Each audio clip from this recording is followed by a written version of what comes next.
Good morning children. Corona काल की कक्षा में आपका स्वागत है। उम्मीद है आप लोग सरकार के द्वारा निर्देशित सोशल डिस्टेंस यानी सामाजिक दूरी एवं शारीरिक दूरी जो 2 मीटर निर्धारित है उसका पालन कर रहे होंगे। घर से बाहर निकलने के समय मास्क का प्रयोग कर रहे होंगे। घर वापस कहीं बाहर जाने के बाद घर वापस जब आते हैं तो हाथों को सैनिटाइज करना है, हाथ साबुन से धोना है और बाकी समय में मुंह, नाक और आंख में उंगलियों को नहीं ले जाना है। तो इस बात का ध्यान रखते हुए, सावधानी बरतते हुए, क्योंकि सावधानी ही सुरक्षा है, हम लोग पुनः आज की चौथी कक्षा में उपस्थित हैं। आज 8वीं कक्षा के सामाजिक अध्ययन के पुस्तक सामाजिक एवं राजनीतिक व्यवस्था पार्ट 3 के पहले अध्याय संविधान के भाग 4 यानी हमारी कक्षा का भाग 4, जिसके अंतर्गत आज हम लोग मौलिक अधिकार एवं मौलिक कर्तव्य विषयों की चर्चा करने वाले हैं। हम जानते हैं कि किसी भी सभ्य समाज में मौलिक अधिकार बहुत आवश्यक है। मौलिक अधिकारों की आवश्यकता किसी भी व्यक्ति के व्यक्तिगत, उसके सामाजिक, आध्यात्मिक एवं समग्र उन्नति के लिए आवश्यक है। इन अधिकारों में जीवन जीने का अधिकार है, शिक्षा का अधिकार है, अलग अलग अधिकार हैं जो अलग अलग सभ्य समाज के द्वारा दिया जाता है। जब इन अधिकारों को संविधान में लिखित रूप में स्वीकृति दी जाती है, यानी सरकारें उन अधिकारों को मंजूरी देने के लिए बाध्य होती हैं, तब ऐसे अधिकारों को मौलिक अधिकार यानी फंडामेंटल राइट्स कहे जाते हैं। हमारे संविधान के भाग 3 में मौलिक अधिकारों की विशद चर्चा है। हमारे मौलिक अधिकार जो मूलतः संविधान में 7 थे, अब एक संशोधन के द्वारा एक अधिकार को हटाए जाने के बाद 6 मौलिक अधिकार बचे हैं। इन 6 मौलिक अधिकारों की श्रेणियों को हम निम्नवत बताएंगे, जानेंगे। पहला मौलिक अधिकार है समता का अधिकार, जिसकी चर्चा अनुच्छेद 14 से अनुच्छेद 18 तक में की गई है। ये कौन कौन से अधिकार हैं, आइए जानते हैं। पहला, कानून के समक्ष समता।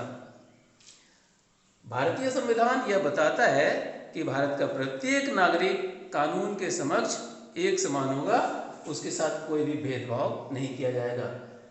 इसी के साथ भेदभाव का निषेध जाति, उम्र, लिंग, धर्म, भाषा, किसी के आधार पर भी, किसी भी आधार पर 2 व्यक्तियों के बीच भेदभाव नहीं किया जा सकता।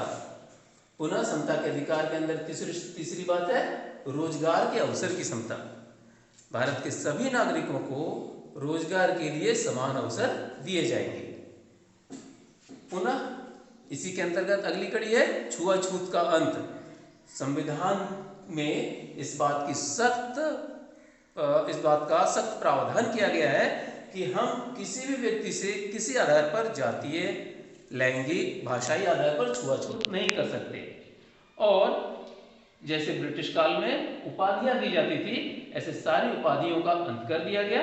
अब केवल शैक्षणिक, सैनिक और विशेष उपलब्धियां हासिल करने वालों के लिए ही उपाधियां दी जाती हैं।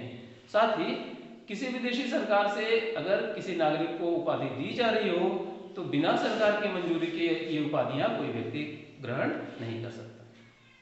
मौलिक अधिकारों की श्रेणी में दूसरा अधिकार है स्वतंत्रता का अधिकार। इसकी चर्चा अनुच्छेद 19 से 22 तक में की गई है। इन अधिकारों में है व्यक्तिगत स्वतंत्रता का अधिकार। इसमें अभिव्यक्ति, शांतिपूर्ण सभा करने, संगठित होने और भारत में कहीं भी आने जाने की स्वतंत्रता हासिल है। पुनः शिक्षा का अधिकार है। अपराधों के लिए दोष सिद्धि के संबंध में संरक्षण, यह स्वतंत्रता का अधिकार है। जीवन की रक्षा और दैहिक स्वतंत्रता, यह अधिकार स्वतंत्रता के अधिकार के अंतर्गत आता है। और अभियुक्तों एवं सजा पाए लोगों के भी अधिकार हैं, इसकी चर्चा स्वतंत्रता के अधिकार में की गई है। इसी क्रम में हम आते हैं तीसरे अधिकारों में। यह अधिकार है शोषण के विरुद्ध अधिकार। इसकी चर्चा अनुच्छेद 23 एवं 24 में की गई है। शोषण के विरुद्ध अधिकारों के अंतर्गत पहला है मानव के दुर्व्यापार एवं बंधुआ मजदूरी पर रोक। किसी भी मानव का व्यापार नहीं किया जा सकता, मानवों की खरीद बिक्री नहीं की जा सकती और किसी भी व्यक्ति को बंधुआ मजदूर नहीं बनाया जा सकता, जैसे कि ब्रिटिश भारत के समय परंपरा थी। और दुनिया के कई देशों में आज भी ऐसी परंपराएं अफ्रीका वगैरह में है। भारत में इस पर पूरी तरह से रोक है। शोषण के विरुद्ध अधिकारों में दूसरा है जोखिम वाले कामों में बच्चों से मजदूरी कराने पर रोक। 14 वर्ष से कम उम्र के किसी भी बालक से किसी तरह का काम नहीं कराया जा सकता। साथ ही खतरनाक कामों में, कारखानों आदि में बच्चों से मजदूरी कराए जाने पर सख्त सजा का प्रावधान है। इसके बाद चौथे श्रेणी का अधिकार है धार्मिक स्वतंत्रता का अधिकार। अनुच्छेद 25 से 28 तक में इसकी चर्चा की गई है। आस्था एवं प्रार्थना की आजादी। प्रत्येक नागरिक को, भारत के प्रत्येक नागरिक को अपनी इच्छा के अनुरूप आस्था रखने की, धर्म को मानने की और प्रार्थना करने की आजादी है। फिर वो धार्मिक मामलों के प्रबंधन का अधिकार भी उन्हें हासिल है। अगर कोई भाषाई या धार्मिक अल्पसंख्यक है तो वह अपने लिए विशेष व्यवस्थाएं कर सकता है। किसी विशिष्ट धर्म की अभिवृद्धि के लिए कर अदायगी की स्वतंत्रता, ये हमारे धार्मिक स्वतंत्रता के अधिकारों में है। कुछ शिक्षा संस्थानों में धार्मिक शिक्षा या उपासना में उपस्थित होने की स्वतंत्रता, यह भाषाई एवं अल्पसंख्यक जातियों के ये विशेष अधिकार संविधान में तय किए ताकि वो समाज से उपेक्षित स्वयं को महसूस न करें। अगले आते हैं सांस्कृतिक एवं शैक्षिक अधिकार। इसमें अल्पसंख्यकों की भाषा एवं संस्कृति के संरक्षण की बात है और अल्पसंख्यकों को शैक्षिक संस्थाएं स्थापित करने का अधिकार दिया गया है। इसी के तहत मदरसे, संस्कृत विश्वविद्यालय और अन्य भाषाई विद्यालय जैसे बोकारो का अयप्पा विद्यालय है, इनकी स्थापना की जाती है। इसके बाद है छठा संवैधानिक उपचारों का अधिकार। इसकी चर्चा अनुच्छेद 32 में की गई है। जब किसी व्यक्ति के अधिकारों का हनन सरकार, उसकी संस्थाओं या किसी भी व्यक्ति के द्वारा की जाती है तो ऐसे लोगों को अपने मौलिक अधिकारों को लागू करवाने के लिए न्यायालय में जाने का अधिकार दिया गया और इसके अंतर्गत कई उपकरण बनाए गए, जैसे बंदी प्रत्यक्षीकरण, परमादेश, निषेधादेश, अधिकार परीक्षा और उत्प्रेषण रिट। ये अगली कक्षाओं में इनके बारे में आप विस्तार से पढ़ेंगे। अभी इसकी मोटा मोटी जानकारी काफी है। संवैधानिक उपचारों का अधिकार इतना महत्वपूर्ण है कि हमारे संविधान निर्माता डॉक्टर भीमराव अंबेडकर ने कहा था कि यह अधिकार संविधान की आत्मा एवं हृदय है। पहले मैंने चर्चा की थी कि मूल संविधान में 7 अधिकार दिए गए। एक अधिकार संपत्ति का अधिकार, जो 42वें संविधान संशोधन विधेयक के द्वारा इन अधिकारों की श्रेणी से हटा दिया गया। अब संपत्ति का अधिकार वैधानिक अधिकार है, मौलिक अधिकारों की श्रेणी में अब वह नहीं आता है। अब हम मौलिक कर्तव्यों की चर्चा करते हैं। मूल संविधान में मौलिक कर्तव्यों की चर्चा नहीं थी। इसे भी 42वें संशोधन के द्वारा संविधान के भाग 4 के रूप में जोड़ा गया। मूल कर्तव्य भारत में पहले 10 थे और अब एक और 11वां जोड़ा गया इसमें हाल के दिनों में। इसमें हम पाएंगे कि मूल कर्तव्य कौन कौन से हैं। तो कहा गया है कि भारत के प्रत्येक नागरिक का यह कर्तव्य होगा कि यानी हर नागरिक को इन बातों को मानना चाहिए। कौन कौन सी बातें हैं, आइए देखते हैं। पहला कि वह संविधान का पालन करे, संविधान के आदर्शों, उसकी संस्थाओं, राष्ट्रध्वज और राष्ट्रगान का आदर करे। जब भी राष्ट्रध्वज फहराया जा रहा हो तो वहाँ रुककर सलामी दे। राष्ट्रगान जब गाया जा रहा हो तो सावधान की मुद्रा में खड़ा हो और संविधान के प्रति, हमारे राष्ट्रध्वज के प्रति और राष्ट्रगान के प्रति अपना आदर व्यक्त करें। पुनः स्वतंत्रता के लिए हमारे राष्ट्रीय आंदोलन को प्रेरित करने वाले जो हमारे उच्च आदर्श थे उन्हें हृदय में संजोए और उनका यथासंभव भरपूर पालन करने की कोशिश करें। तीसरा है भारत की संप्रभुता, एकता और अखंडता की रक्षा करे और उसे अक्षुण्ण बनाए रखे।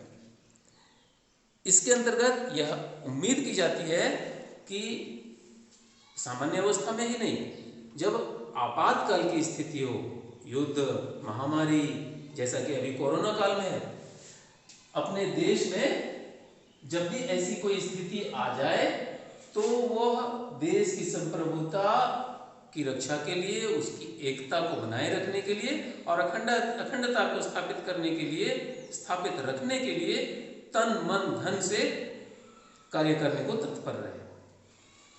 फिर आया है कि देश की रक्षा करे और आह्वान किए जाने पर देश की सेवा करे। जैसे अभी हमारे प्रधानमंत्री ने और हमारे राज्य के मुख्यमंत्री महोदय ने और सारे बड़े लोगों ने आह्वान किया कि हम जितना हो सके कोरोना काल में दवाओं के खोज के लिए, जो निर्धन व्यक्ति हैं उनको भोजन के लिए, दवाओं के लिए जितना हो सके दान करें। तो कर्मचारियों ने अपने एक एक दिन की तनख्वाह दी और ज़्यादातर लोगों ने, उद्योगपतियों ने, जैसे रतन भाई टाटा हैं, उन लोगों ने बड़ी बड़ी राशियां दान की। ये इसके अंतर्गत आता है। अगला है कि भारत के सभी लोगों में समरसता, समान भ्रातृत्व की भावना का निर्माण करे, जो धर्म, भाषा, प्रदेश और वर्ग पर आधारित सभी भेदभावों से परे हो, ऐसी प्रथाओं का त्याग करे जो महिलाओं के सम्मान के विरुद्ध हो। यानी महिलाओं के सम्मान की रक्षा हर स्तर पर हो और उन्हें हर समय बराबरी का एहसास कराया जाए। यह केवल महिलाओं के लिए नहीं वरन बच्चों और अविवंचित वर्ग के लोगों के लिए भी है। उन्हें समान अवसर और समानता का व्यवहार हर कदम पर दिए जाने की आवश्यकता है। यह हमारे मौलिक कर्तव्यों में आता है। पुनः हमारी सामाजिक संस्कृति की गौरवशाली परंपरा के महत्व को समझना और उसका परिरक्षण करना। प्राकृतिक पर्यावरण की, जिसके अंतर्गत वन, झील, नदी और वन्य जीव हैं, उनकी रक्षा करना और उनका संवर्धन करना। हम क्या पाते हैं कि छोटे छोटे लालचों में पड़कर लोगों ने अंधाधुंध वनों की कटाई की, नदियों को प्रदूषित कर दिया और हमारे आचरण इतने बिगड़ गए जिसके कारण ही तो ये कोरोना का जैसा संकट आता है। तो हमारा संविधान हमसे यह आह्वान करता है कि हम अपने प्राकृतिक पर्यावरण की रक्षा करें, तो प्रकृति हमारी रक्षा करेगी। ओके। साथ ही वैज्ञानिक दृष्टिकोण, मानववाद और ज्ञानार्जन तथा सुधार की भावना का विकास करना है। हमें अंधविश्वासों से परे रहना है। ऐसी किसी बात को प्रश्रय नहीं देना है जो वैज्ञानिक कसौटी पर खरा न उतरे। तर्कों की कसौटी पर खरे उतरने वाली बातों को ही वैज्ञानिक बातें कहते हैं, वैज्ञानिक दृष्टिकोण कहते हैं। पुनः मानववाद, हमें मानवता के विरुद्ध कोई कार्य नहीं करना है। अपना ज्ञान लगातार बढ़ाते रहने का प्रयास करना है और हर दृष्टिकोण में, हर क्षेत्र में सुधार की भावना को विकसित करना है। सार्वजनिक संपत्ति को सुरक्षित रखना और हिंसा से दूर रहना, यह हमारा मूल कर्तव्य है। आए दिन हम देख रहे हैं कि समाज में लोग धरना प्रदर्शन करते हैं, बसों में, ट्रेनों में, हॉस्पिटल में भी लोग तोड़ फोड़, आगजनी आदि करते हैं और ऐसा करके वह केवल दूसरों का नहीं अपना भी नुकसान करते हैं, मगर उस समय के क्षणिक आवेग को वो नियंत्रित नहीं कर पाते। हमारा संविधान हमसे आग्रह करता है, हमसे अपेक्षा रखता है कि हम अपने सार्वजनिक संपत्ति को सुरक्षित रखेंगे और हिंसा आदि से दूर रहेंगे। फिर व्यक्तिगत और सामूहिक गतिविधियों में सभी क्षेत्रों में उत्कर्ष की ओर बढ़ने का सतत प्रयास करेंगे, जिससे राष्ट्र निरंतर प्रगति की ओर बढ़ते हुए नई उपलब्धियों की ऊंचाइयों को हासिल कर सके।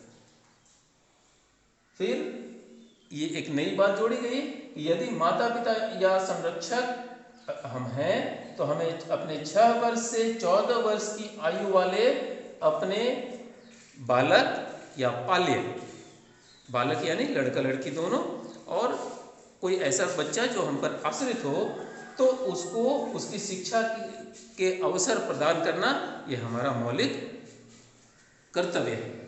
अब तो मूल अधिकारों में भी हमने देखा कि शिक्षा के अधिकार को सम्मिलित कर दिया। तो आज हमने जाना कि हमारा संविधान हमें 6 मौलिक अधिकार देता है और ये अधिकार सारे लोगों को उपलब्ध हो सके, हमारा देश तरक्की करे और नित्य निरंतर नई ऊंचाइयों की ओर बढ़े, इसके लिए अत्यंत आवश्यक है कि हम अपने मौलिक कर्तव्यों का भी पालन करें, निर्वहन करें। तो आशा है आज की कक्षा आपको पसंद आएगी और कुछ ज्ञानवर्धक भी होगी। इस विषय में आप अपने राय और सुझाव दें। धन्यवाद। अगली कक्षा में फिर मिलते हैं।